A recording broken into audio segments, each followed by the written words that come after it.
आताची एक मोठी बातमी मुंबईच्या सिद्धिविनायक गणपती मंदिराची आहे।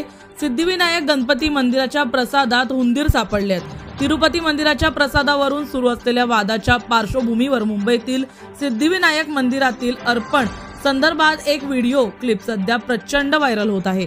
व्हिडिओमध्ये मंदिरातील प्रसाद लाडूंमध्ये उंदराची पिल्ले आढळली आहेत। या संदर्भात प्रकरण वाढल्यानंतर मंदिर ट्रस्टचे म्हणणे समोर आले आहे। मंदिर ट्रस्टचा दावा आहे की ही क्लिप आमच्या मंदिराची नसून बाहेर कोठीतरी ठेवलेली दिसत आहे। कोणी प्लास्टिकच्या पिशव्यांमध्ये उंदीर ठेवले आहेत। ट्रस्टने सांगितलं की या प्रकरणी डीसीपी स्तरावरील पोलीस अधिकाऱ्याकडून चौकशी केली जाईल। ही क्लिप कधी बनवली, कुठून बनवली, बॅग कुठून आली आणि कोणी ठेवली हे तपासात समोर येईल। ट्रस्टने सांगितलं की मंदिराच्या परिसरात कोणी असे केल्यास सर्व सीसीटीव्ही कॅमेरे तपासले जातील। लाडू प्रसाद कुठे बनवला जातो, त्यासाठी उत्तम दर्जाचे तूप आणि पाणी वापरले जाते, ही संपूर्ण माहिती ट्रस्टने दिली आहे। परंतु या संपूर्ण प्रकरणामध्ये काय झालं हे आम्ही तुम्हाला सांगतो।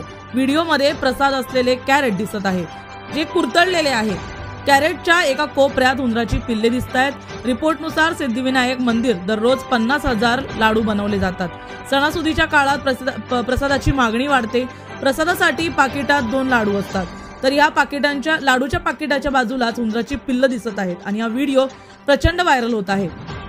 व्हिडिओ व्हायरल झाल्यानंतर या ट्रस्टच्या सुखसोयींवर भरपूर प्रश्नचिन्ह उपस्थित केले जात आहेत। त्याचबरोबर नुकताच तिरुपती मंदिराचा प्रश्नचिन्ह तसंच नुकताच तिरुपती मंदिराचा मुद्दा जो आहे तो गरम असल्या कारणाने या संपूर्ण प्रकरणामध्ये आता सिद्धिविनायकचा व्हिडिओ व्हायरल झाल्यानंतर थेट या मंदिराच्या ट्रस्टने हा संपूर्ण आरोप धुडकावून लावलाय।